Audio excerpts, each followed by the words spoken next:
If you want to know 5 ways to accelerate your career path in sports physical therapy, you have to tune into this episode.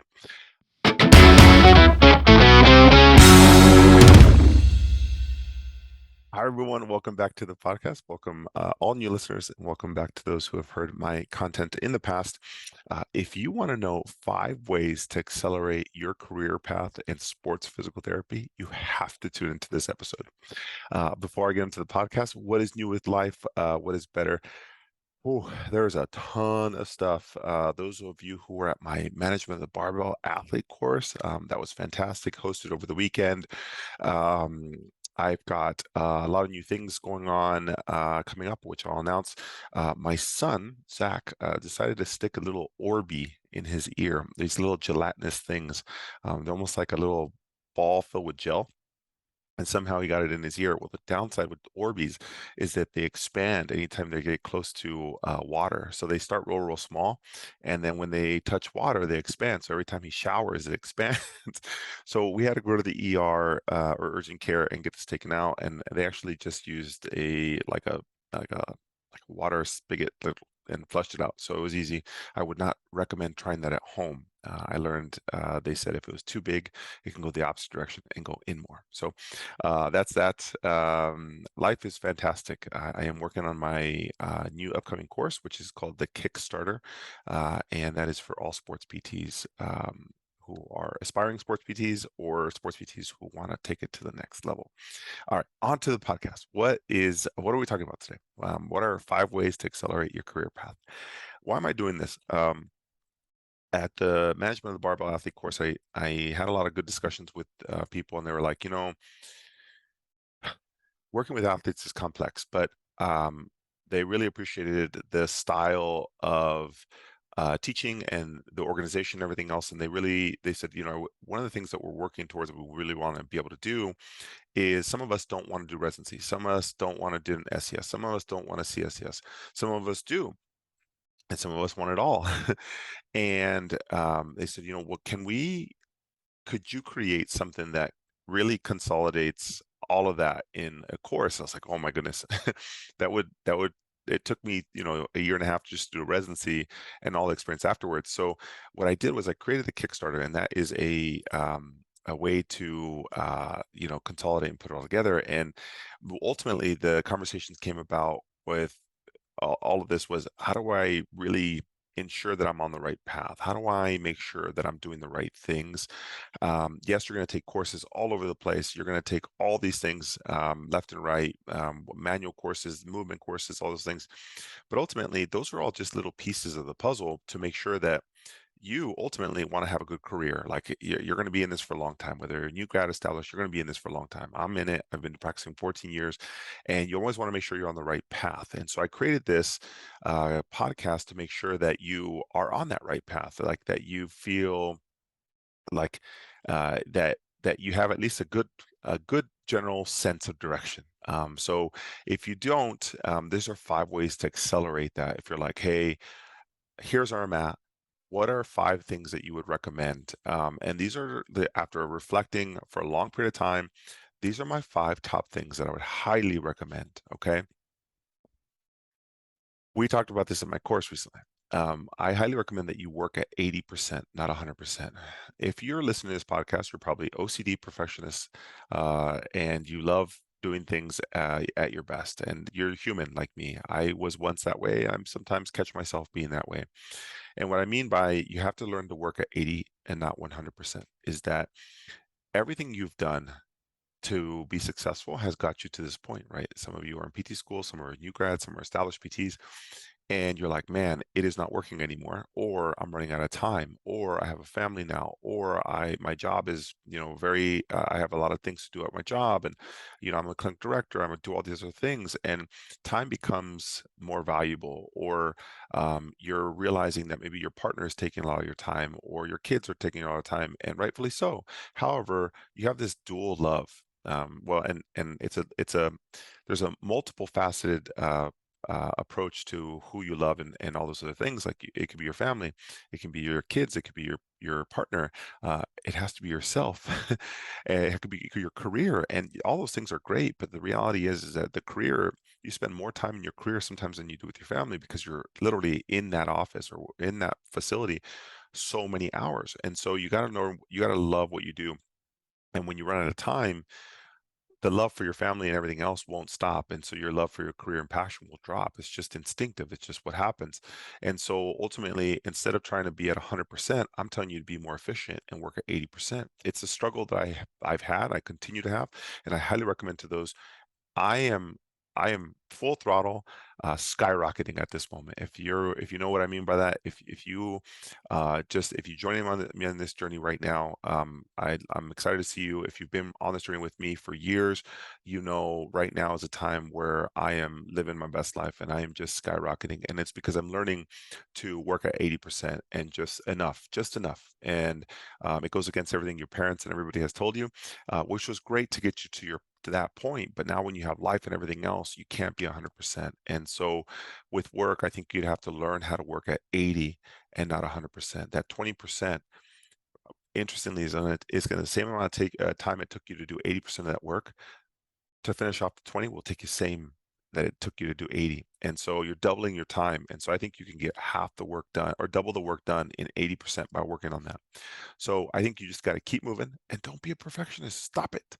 Don't be like me in my first 10 years of practice. It took me about 10 years to realize this. And so I'm at 14 now and I'm like, let's go. 80%, let's go. I don't care. The comma's missing, the period's missing, punctuation's off, the program's not 100%, doesn't matter. I'm just flying. So work at 80%. That's number one.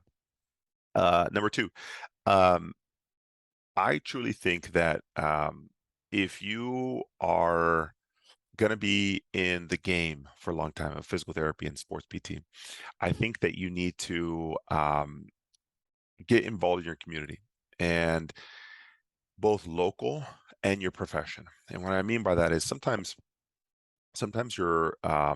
you have to volunteer, you have to spend extra time, you have to, like, maybe you go to your gym and they're asking you to like participate and help them and you're like, oh my gosh, I don't have time. Sometimes you got to make time. And I think that comes down to whether that's whatever your philosophy is, whether that's your church or your gym or your neighborhood. I think you have to be involved. So if your company or your team is asking you to volunteer, it's a good thing. You got to get you have to get out into the community. And I tell my team the same thing, get out. They got to know who you are. They got to know who we are. You're a brand ambassador for whatever you stand for. And ultimately it's the profession. And you got to change the way they view PT. Most people view it as like, oh my gosh, my physician gave me this script and I have to go do these 10 exercises of leg lifts and I have to work with an aide or whatever, an intern, and they have to watch me. And then I work with a PT for like 3 minutes. And then I have to do this and I have to come back 3 times a week for 2 hours of my life. And I have to do that for 18 sessions until I'm bored or I no longer have interest in this. That's not the style. Like, you want to teach them what really good quality physical therapy is and education and giving them the freedom and independence to be able to crush like the world and giving them all the knowledge. And that takes a lot. And sometimes they won't buy into that until you get to meet them. And that's why being in a neighborhood, they got to understand that you're a human. You're not a professional. You're a human who happens to be a physical therapist.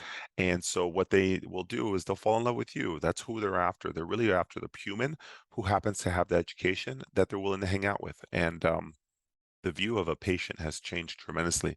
And I really think that you need to be involved. And professionally as well, I think going to Contact courses, mixing and mingling, and doing else, not just befriending people on Instagram or Facebook or YouTube or whatever, like just not just following them. That's like that's not even, don't do it, stop it. It's not, you don't have a network because you have followers or you follow people, like, you don't know them. You got to get in their face, you got to meet them, you got to teach them who you are, just like the clients and future patients you're gonna be working with. The same people, and they're like, in this profession, they're great humans, and I think you have to just connect with people. And so get involved. So number one, work at 80%, no longer 100%. Don't be a perfectionist. Number two, become part of your community, join the community, be a part of it, local and the PT profession. I think that's critical.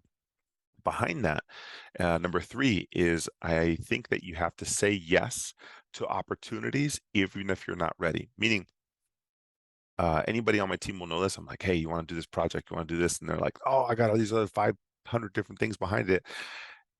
And I'm like, just take it because it'll help you get to the next level. Like, no one's going to force you like opportunities will. And so sometimes you're like, well, I don't want to take on that project. I don't want to take management of this. I don't want to take leadership on this. Those are opportunities and you have to take them. One of the first Con Ed courses I ever delivered, I was a year and a half out from PT school. I just was finishing up my residency.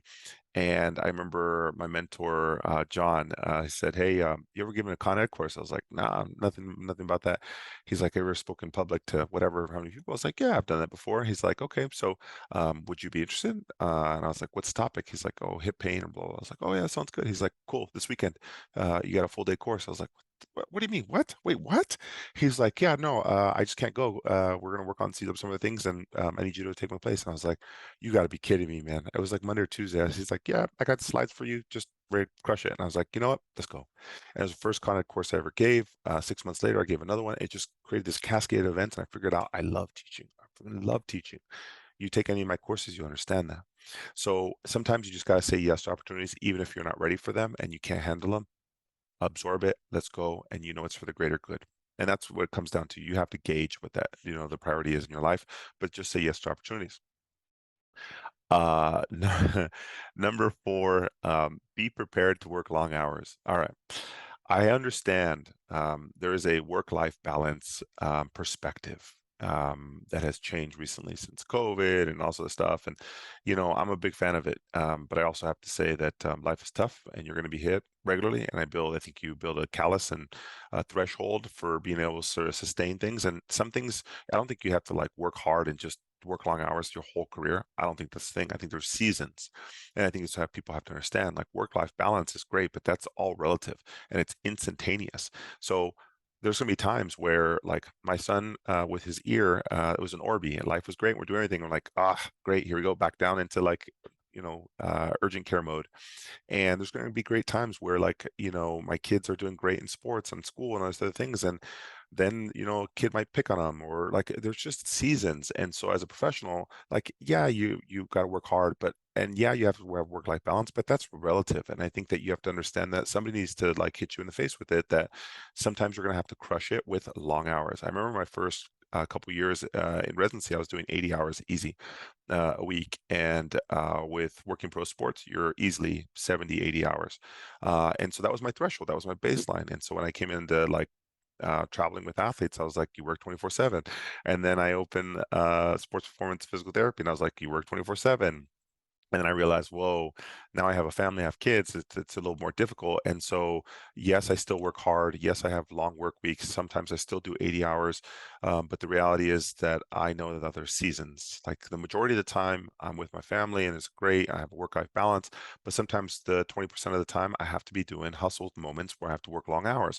And as a clinician, where are you at in the season?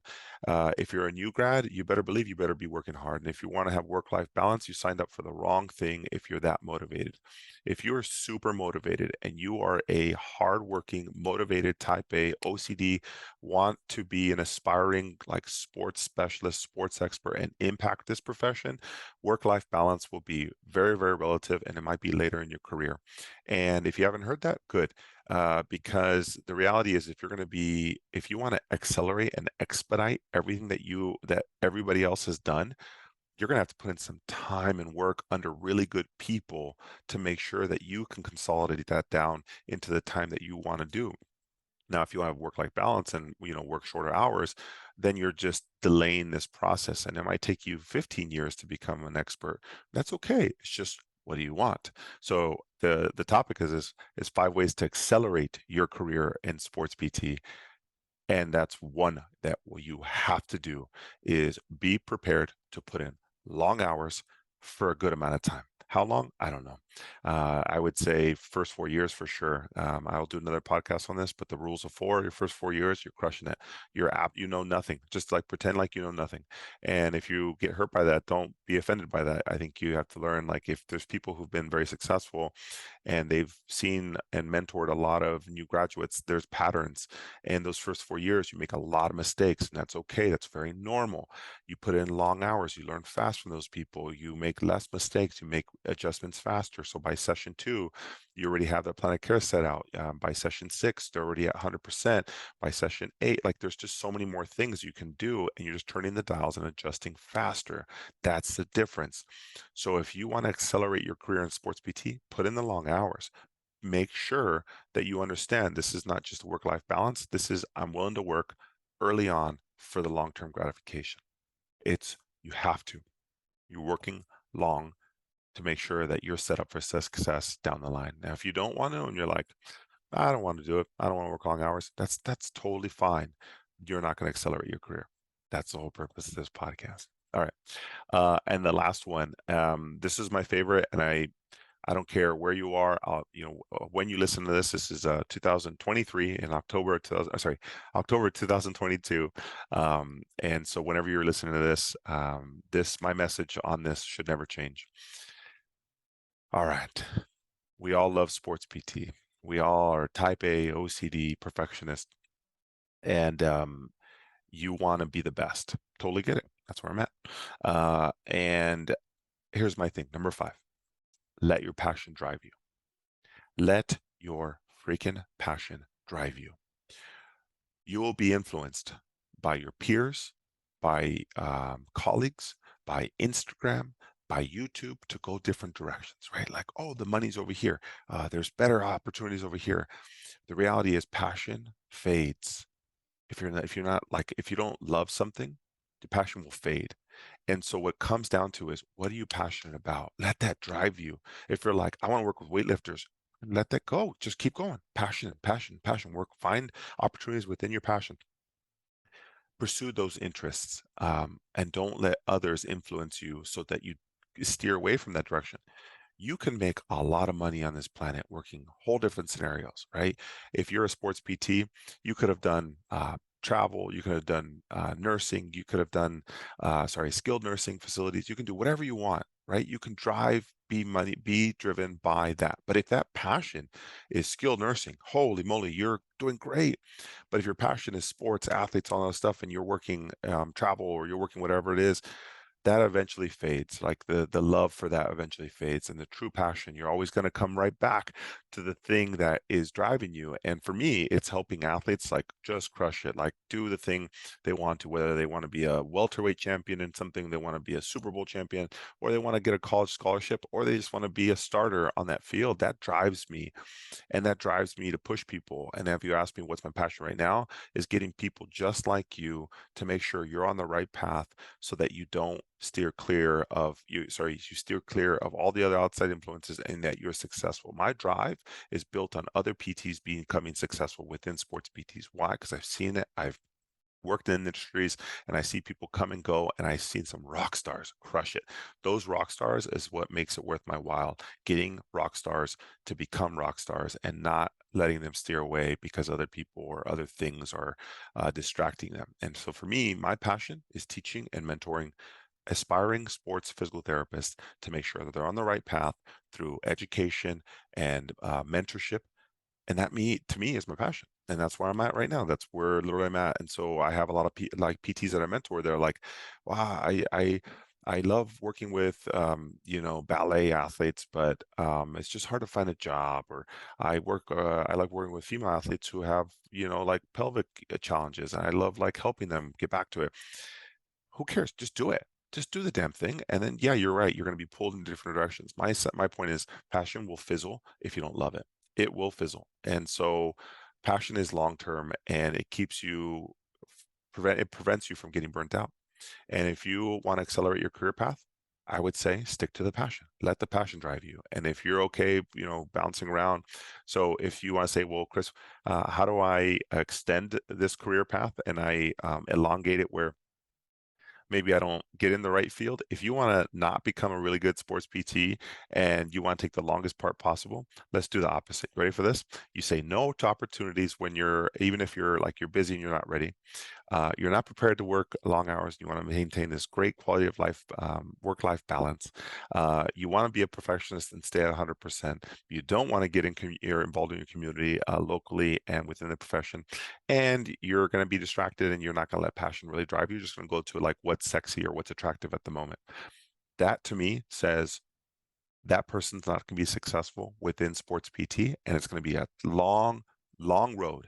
And I'll tell you what, I've seen it before, and I will tell you, if you come to my course, you come to anything that I do, any of my study halls, my webinars, and you ask me, hey, here's my situation, I'm just going to go through this checklist. Are you willing to work long hours? Nah. Are you willing to, have you been asked if you want to do volunteer work and opportunities with projects? Yeah, but I said no. Okay, you're going to take 100% long time to complete a task. You're not involved, and you're going after something that's not really passionate about. That's a no-brainer. You're going to automatically fail. And wherever you are in your profession, the reason why I did this podcast is to make sure that you stay on that right path. You can tell I'm a little passionate about this. It's just I have conversations, I have relationships with people, I hear these things, I see them, and right now, that is the biggest thing I can tell you that I'm hearing from people post-COVID in 2022. What are the current challenges? This, staying focused and accelerating the career path. There's too many other distractions. And if you want 5 ways to accelerate your career path, there they are. And I hope that you take them, you absorb them, and keep listening to this podcast. Replay it whenever you feel like you're down on yourself and you're not in the right direction. Just listen to these things. And if you're this is where your alley is, like you're like, I love this stuff. The next step would be take my Kickstarter course. This built for people like this. So people are already asking. I just launched it, and people are asking like, what is this thing? So if I can describe it very simply, it's my 15 months of residency, 10 years of professional sports, working with elite athletes, mentoring thousands of physical therapists, all into 8 weeks. It's 2 hours every Tuesday or Wednesday for 8 weeks, 16 total hours. And it's just me virtually or online going through with you a cohort of people via Zoom. And I'm going to give you 2 hours every single Tuesday or Wednesday, 8 classes or courses or mentorship programs on what it would do to get you on the right path within sports PT. So we'll be doing acute injuries, acute injury management, managing athletes with short timelines. We'll be doing strength and conditioning program templates, what it takes that you're not seeing in sports PT or a residency would teach you, or what it might line you up. If you're like, I'm interested in the CSCS, do I take the CSCS? Do I take the SCS? Do I do a residency? This is a good alternative or option for somebody who's like, I don't want to do all those things yet. I'm not ready, or I couldn't do them. And I want to get some information on sports PT to make sure that I continue moving forward and accelerate my career path. This is the course for you. So if you guys are interested, it is in January 11th. It starts 2023, and it'll be every Tuesday or Wednesday for 8 weeks. And I'm excited to have you guys. Registration will open up shortly, but I'll announce that on the podcast. All right, that's it for today. I hope you guys are motivated, pumped up, ready to rock and roll, and make sure that you're accelerating your career path within sports PT. All right, I'll catch you guys on the next episode.